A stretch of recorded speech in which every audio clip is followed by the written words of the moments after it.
દર્શક મિત્રો @ગુજરાતમાં આપનું સ્વાગત છે। અદાણી હિંડનબર્ગના રિપોર્ટ વચ્ચે તમે શોર્ટ સેલિંગ શબ્દ ઘણીવાર સાંભળ્યો હશે, ત્યારે થોડા દિવસોથી આ શબ્દ પર ઘણી ચર્ચાઓ પણ થઈ રહી છે। ઘટના જાણતા પહેલા આપણે એ જાણી લઈએ કે આ શોર્ટ સેલિંગ છે શું। શોર્ટ સેલિંગમાં સ્ટોક ટ્રેડર શેરના ઉછાળાથી નહીં પરંતુ તેના ઘટાડાને કારણે પૈસા કમાય છે, જેને શેર શોર્ટિંગ કહેવામાં આવે છે। શોર્ટ સેલિંગ કરતા ટ્રેડરને શોર્ટ સેલર કહેવાય છે। આ એક હાઈ રિસ્ક રિવોર્ડ રીત છે, જેમાં નાણાં તો કમાઈ શકાય છે, પણ દાવ ઉલટો પડ્યો તો ટ્રેડર ફસાઈ પણ શકે છે। શોર્ટ સેલિંગમાં ટ્રેડર બ્રોકર પાસેથી શેર ઉધાર લે છે અને થોડા જ સમયમાં તેને વ્યાજ સાથે પાછા આપવાનું વચન પણ આપે છે, અને ઉધાર લીધેલા શેર શોર્ટ સેલર ઊંચી કિંમતે વેચી નાખે છે। પછી જ્યારે શેર ભાવ નીચે પડે છે ત્યારે ફરી ખરીદી લે છે અને બ્રોકરને પાછા આપી દે છે। આમ તે નફો કમાય છે। હવે જાણીએ શું છે સમગ્ર મામલો। હિંડનબર્ગના અહેવાલ મુજબ સેબીના ચેરપર્સન માધવી પુરી બુચ અને તેમના પતિ પાસે બર્મુડા અને મોરેશિયસ ઓફશોર ફંડ્સમાં હિસ્સો હતો, જેનો ઉપયોગ અદાણી જૂથ વતી કરવામાં આવ્યો હતો। ઓફશોર ફંડને આંતરરાષ્ટ્રીય ફંડ પણ કહેવામાં આવે છે।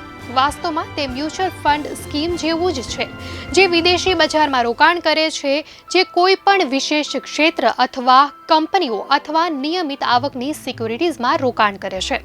ત્યારે સૌથી પહેલા સવાલ થઈ રહ્યો છે કે આખરે આ માધવી પુરી બુચ કોણ છે। માધવી પુરી બુચ 1 માર્ચ 2022થી ભારતના market regulator securities and exchange board of ઇન્ડિયાના પહેલા મહિલા ચેરપર્સન છે। IIM અમદાવાદના પૂર્વ વિદ્યાર્થી, સેબીના સૌથી ઓછી ઉંમરના પ્રમુખ અને માર્કેટ રેગ્યુલેટર સંસ્થાના પ્રમુખ બનનારા પ્રાઇવેટ સેક્ટરના પ્રથમ વ્યક્તિ છે।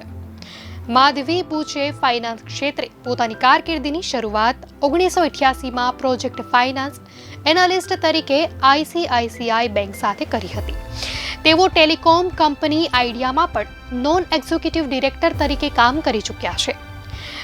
માધવી પુરી બુચ રેગ્યુલેશન, સુપરવિઝન અને સર્વેલન્સ સાથે જોડાયેલા મુખ્ય વિભાગોની દેખરેખ કરે છે અને આર્થિક અને નીતિ વિશ્લેષક, રોકાણ, સહાય અને શિક્ષણ તથા IT વિભાગોને લીડ કરે છે। સેબીના પ્રમુખ બનતા પહેલા તેમણે ચીનમાં ન્યૂ ડેવલપમેન્ટ બેંકમાં પણ કામ કર્યું છે। માધવીના પતિ ધવલ બુચ વિશે વાત કરીએ તો તેઓ એક પ્રખ્યાત ઇન્વેસ્ટમેન્ટ કંપની બ્લેકસ્ટોન એન્ડ અલ્વારેઝ અને માર્શલમાં સલાહકાર છે। તેઓ ગિલ્ડેનના બોર્ડમાં નોન એક્ઝિક્યુટિવ ડિરેક્ટર પણ છે। ધવલની લિંક્ડઇન પ્રોફાઇલ પર આપેલી માહિતી પ્રમાણે તેમણે IIT દિલ્હીથી અભ્યાસ કર્યો છે। તેમણે 1984માં IIT દિલ્હીથી મિકેનિકલ એન્જિનિયરિંગમાં ડિગ્રી મેળવી હતી। ધવલ બુચ યુનિલિવરમાં એક્ઝિક્યુટિવ ડાયરેક્ટર અને ત્યારબાદ કંપનીના ચીફ પ્રોક્યુરમેન્ટ ઓફિસર બન્યા। હિંડનબર્ગ કહ્યું છે કે અદાણી ગ્રુપની નાણાકીય ગેરરીતિઓમાં સામેલ ઓફશોર ફંડ તદ્દન અસ્પષ્ટ છે અને તેની રચના જટિલ છે। રિપોર્ટમાં માધવી પુરી બુચના ખાનગી હિત અને માર્કેટ રેગ્યુલેટર તરીકે તેમની ભૂમિકાઓ પર સવાલો ઉઠાવાયા છે। હિંડનબર્ગ રિસર્ચે કહ્યું છે, સેબીએ અદાણી ગ્રુપ વિશે જે તપાસ કરી છે તેની વ્યાપકપણે તપાસ થવી જોઈએ।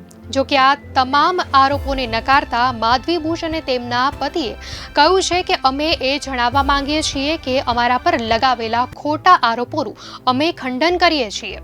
તેમણે કહ્યું, અમારું જીવન અને નાણાકીય હિસાબ જગજાહેર છે અને છેલ્લા કેટલાક વર્ષોમાં સેબીને બધી જ જરૂરી જાણકારી આપવામાં આવી છે। અમને બીજા કોઈ નાણાકીય દસ્તાવેજો વિશે ખુલાસો કરવામાં કોઈ તકલીફ નથી, જેમાં અમે સામાન્ય નાગરિક હતા તે સમયના દસ્તાવેજો પણ સામેલ છે। આ મામલે સંપૂર્ણ પારદર્શિતા જળવાઈ રહે તે માટે અમે યોગ્ય સમયે આખું નિવેદન જાહેર કરીશું।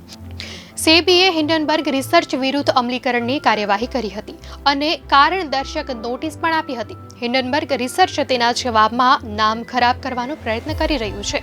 ત્યારે હિંડનબર્ગના આ રિપોર્ટ પર અદાણી જૂથે પણ એક નિવેદન આપ્યું છે, જેમાં જણાવાયું છે કે હિંડનબર્ગ તરફથી લગાવવામાં આવેલા નવા આરોપોમાં દુર્ભાવના અને દુષ્ટતાપૂર્ણ રીતે જાહેરમાં ઉપલબ્ધ જાણકારીને પસંદ કરવામાં આવી છે, એટલે ખાનગી લાભ માટે પહેલાથી નક્કી કરેલા નિષ્કર્ષ પર પહોંચી શકાય।